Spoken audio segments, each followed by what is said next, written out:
Chapter 55 The Saint in Solitude. After the Satna camp, having stayed for a short while at Chitrakoot, Gurudev went into solitude at an unknown place without giving his whereabouts to anyone. Normally during such periods he would write to the devotees, but when no news was received about his whereabouts for 1.5 months, the anxious devotees became restless.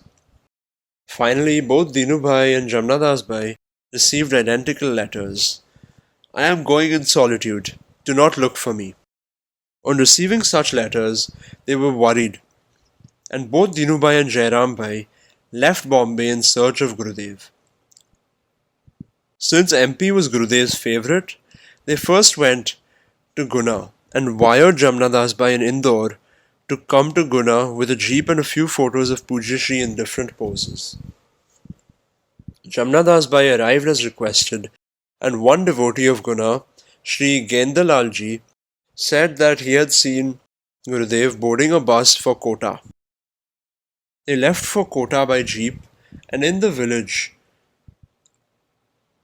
villages along the route, they would stop and show Gurudev's photo to Mukhya, Mahant and the village merchant and ask each one of them whether they had seen such a Mahatma during the last 1.5 months. They shook their heads and wondered. So far they had seen searches being conducted for absconding wrongdoers. This was their first experience when a Mahatma was being sought in this manner. After visiting several villages with similar results, they reached Jhalawad. The queen mother of that place was a devout follower of Gurudev. On being asked, she replied, "I too am unaware about his whereabouts, but you better go to Sangodh. If you cannot find him there, then you should return home." Next day they left for Sangodh and reached there at 8:30 p.m. When they repeated the procedure of searching for Gurudev in the local market, on showing the photo, the cloth merchant said that this Mahatma Ji was camping in the ghostly garden outside the village. Because the villagers were afraid of ghosts supposed to be over there, for the first few days of the Mahatma's stay, none went near him. But now, since the Babaji does not visit the village, the people go over there for darshan and listen to his simple yet soulful pravachan on Ramayana. Without wasting time, they rushed straight to the ghost garden where Pujya Shri was resting in peace and total serenity. They raised the chant, "Sadgurudev ki jai," and fell at his feet. At first he asked in a stringent voice, "Despite my orders, why did you come?" But when he saw their crestfallen faces, he softened. Taking advantage of his love for his devotees, Jamnadasbhai narrated his experiences in his inimitable style. Now Gurudev had a hearty laugh at their concern for him. Thus, with his presence of mind, Jamnadasbhai lightened the tense atmosphere. They stayed there for a few days, and having completed his stay of a month in that village, Gurudev too left with them in the open jeep. When Gurudev was thus leaving for Pushkar, the entire village turned up for giving him a warm but tearful send-off. Jai Bhagwan. Chapter 56 The Agony of Separation from God. After celebrating Ram Navami at Chitrakoot, Pujya Shri came to Mahabaleshwar via Bombay. Gurudev began his solitude cum Maun Upasana here in a bungalow where Dada Saheb had made arrangements for the same. No one was to go to his room. At a fixed time, Krishna Ben would place the tiffin box in the veranda outside his room and he would take it when no one was around. Occasionally, Gurudev used to go for evening walk all alone. None would meet him or go in front of him. The devotees would have the darshan from a distance. On his part, he would look only straight ahead and walk briskly, sometimes descending the adjacent hills and valleys. For about an hour or so, he would sit under a tree, totally immersed in inner joy. The bungalow was so situated in a remote place that Gurudev got the desired peace and solitude. 2 months passed by. One day, ahead of the day fixed for him to come out of the sadhana, Some devotees came for darshan from outside Mahabaleshwar. I was performing devotional parikrama around the building before the time fixed for his appearance. I had resolved to do 108 parikramas, and suddenly I heard a sobbing sound from inside his room. I could not believe it. So I went nearer and got confirmation of my doubts. Shocked by this unprecedented incident, I completed the parikrama and wondered what worldly or bodily distress could make such a godlike person sob, since he possessed the powers to turn others' sorrows to smiles. Suddenly I remembered his own words spoken in a public discourse. During his Kashtmon at Jamnagar, he had experienced such divine joy that he had wished the duration of 2 years to become 5 years, so that he could remain in that state of supreme bliss. But then he had to come out and mingle with people greatly against his will, on God's order and for good of the people. The same anguish was being repeated here, which must have made him sob at the thought of separation from God and reintegration with the world. He would smile in his union with God in solitude when his devotees cry, but when at the thought of seeing him his devotees would smile, he would weep on separation from God. What an irony! As the doors opened, he appeared with lustrous face, totally serene, and the divinity of his personality was further enhanced by the growth of 2 months of beard. With folded hands, he greeted all the assembled devotees, who were overcome with tears of joy at his sight. Once again the mundane routine began. Numerous letters, telegrams, and notes, seeking salvation from worldly ills. He heard everybody's problems and read as many letters as possible, and kept the rest tied up in a kerchief for leisurely perusal. Next day, the bundle of letters was by his side on the car seat when he commenced his journey from Mavinkere. Truly, it seems that he was obliged to give up the solace of solitude to attend to these tearful letters. Jai Bhagwan. Chapter 57. Questions and Answers on Philosophy. Around Mavinkere in the south, in Mangalore district, there are numerous tea and coffee gardens. In one such garden, Jairam Bhai arranged for Gurudev's 2-month stay for Maun. On Guru Purnima, Gurudev gave darshan to all the devotees. During this period, some questions and answers on philosophy were exchanged. Though due to Maun, Gurudev replied in writing only. Question. What is the essence of Pran, and what is death? Answer. The Vayus are of 10 types. 5 are within our body, while the other 5 manifest themselves as disorders only when an imbalance occurs in our system. Generally, the life force is considered synonymous with Pran Vayu, and thus on death we say the Pran has gone. It is stationed in the heart, but it is totally wrong to say that only Pran has gone with Jeev. Totally there are 17 constituents like mind, intellect and others, which together makes up our Vasana, body that goes along with our life force on death. This Jeev, with these 17 elements, takes rebirth according to our karma. The world exists only on account of our egoistic sense of our doership. As soon as this ego vanishes, the world also vanishes. This is salvation. Question. Can we change the nature of the Jeev? Answer. Our nature, that is Prakriti, is of 2 kinds.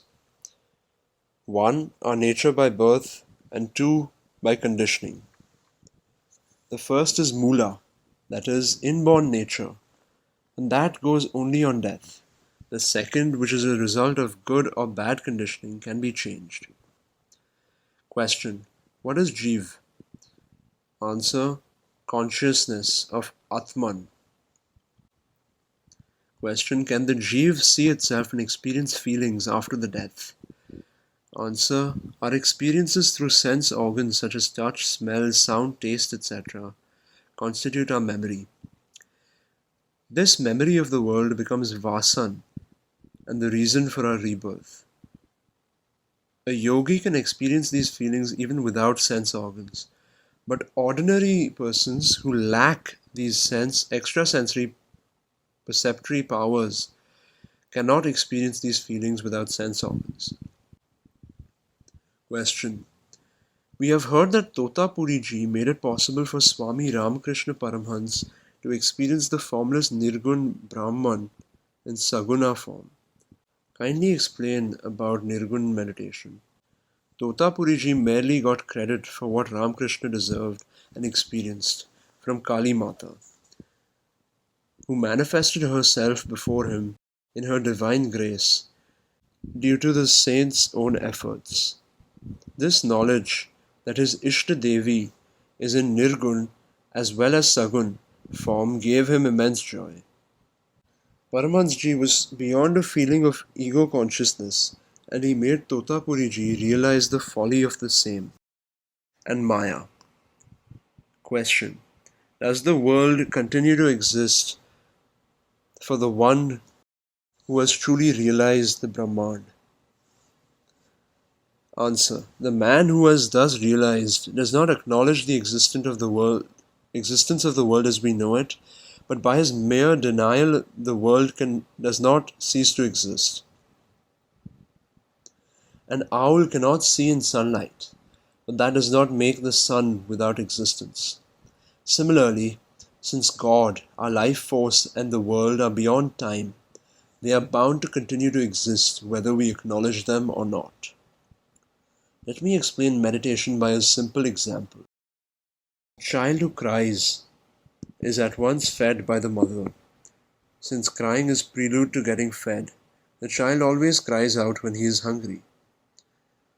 All meditation and chanting of God's name with full realization of our limitations are asking to our crying for help from Mother.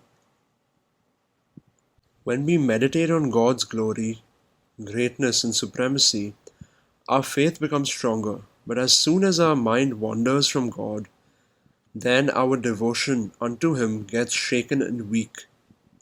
There is no difference between the God and the Guru, but since meditation on Guru is difficult, we advise everyone to meditate on God. Jai Bhagwan. Chapter 58. An unusual experience of mine. Set aside all your worries and surrender unto me exclusively, and I shall liberate you from all your sins. The Gita. After finally returning to Bombay from Jaipur, at the first opportunity, I met Rita, a Catholic girl of about 20, very straightforward and a close friend of mine. While I would be with Gurudev, she would busy herself with college, but no sooner we met, we would exchange our experiences and talk frankly and at length, because she was talkative and a pleasant companion. Having been brought up in Mumbai, and due to her cultural background and modern thinking, she was fully engrossed in her world of fashion. At our meeting, she said, "I don't mind you're going to Gurudev or you're serving in the camp, but I do object to your discarding the Bombay way of life. You refuse to see movies and visit hotels. From now onwards, you shall do as I say." I smiled and asked, "What do you wish me to do?" Now she said with all seriousness, "I will give it to you straight. Before you turn into a bore in the company of your Mahatma Ji, I would like to make a real modern girl out of you. First, cut off these ponytails and with bob cut hairstyle, I will take you for learning Western dance." We had been close friends for long, and she wished to modernize me so that our friendship may continue. I replied, "I am not going to give up all these things. I have vowed not to see movies or visit hotels, only till Gurudev is in Maun. Then we can do as you wish. I got my hair trimmed, and it pleased her immensely, and she said, "Be ready for the dancing school in 2 days." I began to mentally rationalize my future course of action. What is wrong with dancing? Many a time during Christmas I have seen the dance at Rita's place. Gradually even I will get accustomed to it. Needless to say, that such thinking was result of company, which plays a crucial role in shaping our character. After a night's rest, I was feeling cheerful, and suddenly the bell rang, and I received Gurudev's letter by post. It read, "Dear Damu, my hearty blessings. Last night I had a bad dream, and if it comes to be true, it will indeed be a calamity. Be careful. My blessings to all. Ranchoddasji." I began to tremble. I had never received such a fateful letter. What did he mean by "be careful"? What could be his dream? I went on thinking on these lines till evening when I received the second letter. Trambakeshwar. Dear Damu, my hearty blessings. My health is indifferent, but you need not worry. Considering your thought processes, I am afraid for you that you may lose your path. Youth and wealth are transient, but while they last, a person gets carried away by their force and makes his life full of misery. Therefore, be careful and do not get dazzled by them and ruin your life, because once this period is over, none will give you a second glance. When I think of your emotional temperament and habit of hasty actions, I am very much worried about you. Be careful. With blessings, Ranchoddasji. The letter slipped from my trembling hands. Now it was impossible to stay in Bombay. I prepared myself to go to Trambakeshwar. Gurudev was in Trambakeshwar, Dharamshala, and on seeing me, he smiled sweetly. I could not face him. His 2 letters were agitating my mind. At last I asked, "Bhagwan, what did you see in your dream?" I was dumbstruck when he replied that you had trimmed your hair and were going to a club for dancing.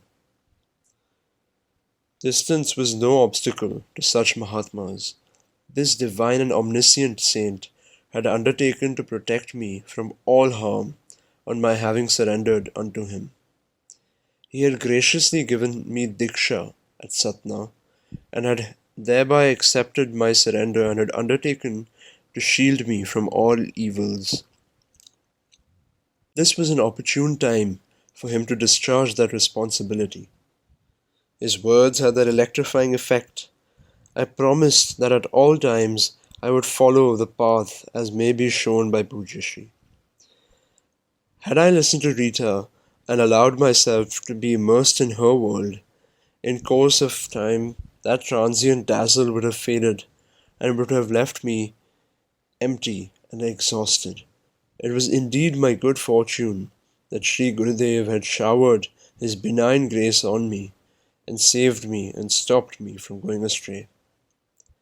As instructed by Gurudev, I directly left with Chanduben's family for Morena camp. There was no occasion to meet Rita ever again. Truly, as the poet says, even a small beginning of evil is harbinger for the greatest evil. Jai Bhagwan. Chapter 59. Morena I Camp. In Morena, the first operation was performed on the 1st of January 1961. Situated in Bhind district, Morena is notorious for its dacoits, and working over there is dangerous. Yet, in obedience to Gurudev's instruction, the volunteers commenced their activities. Half the village population was engaged in professional wrestling, and you can see wrestling bouts taking place in the streets. Pujya Shri had instructed everyone at the camp not to go inside the village or even look at any women from that village. Once that camp's publicity jeep was stopped by some dacoits, but when their chief saw the camp banner with Gurudev's name, he asked for forgiveness from the driver and issued instructions to his followers to give all cooperation to workers of the camp. Further, impressed by the saintly reputation of Gurudev and selfless service of the volunteers, the chief not only cooperated but told his followers to act as guardians of the camp. Since there was shortage of accommodation in Morena, the chief ordered that all vacant houses should be thrown open for the use of camp volunteers. The chief was so cooperative that if something was urgently needed at the camp, he would arrange for the same even at midnight. Thus, Gurudev's charisma worked even on the murderous dacoits. Where the law fails, the saint prevails. This was the difference between the government and a saint. One night, heavy rain started. Gurudev was resting after mild indisposition. Despite his illness, he rushed from his room and jumping over the 4 feet high boundary wall, he went out. Refusing the protection of an umbrella, he gazed at the skies and raised the right hand, and in about 4 minutes the rain stopped. Jasabhai inadvertently recited a couplet, meaning that the horses of the rain god caused a stampede, but these wild rain horses were checked by the benign gaze and grace of our Gurudev. Pujya Shri went to the waterlogged wards and took up the shovel in his own hands to divert the waters. Seeing this, others joined in and were able to abate the disturbance caused by the sudden rains. Pujya Shri said, "Even now it is raining heavily, about a little distance away. God saved our patients and protected our camp." Then, added with a smile, "On auspicious functions like this camp, Lord Indra has sent his approving benediction in form of rains." Omkar Bhai, who had gone outside for fetching vegetables, returned to the camp drenched to the skin by heavy rains which continued outside the camp premises. Once Gurudev visited the house of Tehsildar of the village, who being a devout person had invited Gurudev. Another devotee who was present over there, one Shaligramji, asked, "Why is it that you always visit houses of the well-to-do? Will you come to my house?" Gurudev replied with a smile, "How can I come unless you invite? Now that you have done so, I will come one day." One morning he went to his house, and seeing weapons like sword, etc., hanging from the walls, he asked, "What are these meant for?" Shaligramji replied, "They are for defense and service of the nation." Gurudev said, "If you wish to serve the nation, come to Chitrakoot." Shaligramji promptly agreed, and after taking the Virakti Diksha, he came to be known as Shaligramji Maharaj. Gurudev was informed that the Sri Lalji idol at Chitrakoot had got damaged due to age and was broken.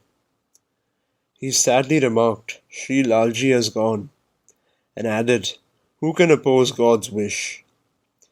Jamnadas Bhai told Pujya Shri that the devotees wished to install a life-sized idol of Sri Ram in the temple. While agreeing, he remarked again, "But Sri Lalji has left us." He instructed that the new idol should be procured from Jaipur, where the artisans are experts in marble sculpture. He further asked Ranchoddasji be called from Gondal to Morena. When Ranchoddasji came as instructed, he was sent to Kund for making preparations for the installation of the idol. Gurudev's measurements were taken for the life-size idol of Sri Ram, and Maharaj Bhai was sent to Jaipur for selecting the same. With a tally of 3,036 operations, the camp concluded the 22nd of February 1961. Jai Bhagwan. Chapter 60. The Guru knows what is good for his devotees. Gurudev invited all the devotees in the camp to come to Janki Kund for the inaugural ceremony with the exception of Jasabhai. Jasabhai asked on his own, "Bapu, may I come along?" Gurudev said no. Yet, Jasabhai insisted, "I have lot of unutilized leave. Thus there is no problem on that account." Gurudev remained silent. After a while, Bhola Bhai came and he too was duly invited. Watching all this, Jamnadas Bhai said, "Bapu, let Jasa Bhai also come along. He will be very useful in conducting Ramdhun in the temple's bhajan program." Gurudev still remained silent. While leaving Murena for Rajkot, Jasa Bhai asked, "Should I visit Mathura Vrindavan on my way?" The reply was, "You may, but only for a couple of days, no more." After a pilgrimage of only 2 days on his way, when Jasabhai reached Rajkot, he received the news Jasoda Ben is being shifted to Rajkot and being admitted in the hospital. Be there without delay. When he reached there, he learnt that his sister was stricken with meningitis. Now he realized why Gurudev had not invited him to Chitrakoot, and further told him not to spend more than 2 days at Mathura. Had he gone to Chitrakoot, he would have been obliged to rush to Rajkot to be near his sister, because there was no one except him to look after her. Now he realized that Gurudev's apparent harshness towards him was like the doctor's strictness in restricting the diet of his patient, and the same is meant for the well-being of the patient himself. Truly, the actions of saints can never be evaluated by our standards and our limited intellect. Jai Bhagwan. Sarve Sukhina Santu, Sarve Santu Niramaya, Sarve Bhadrani Pashyantu, Ma Kaschit Dukham Apnuyat.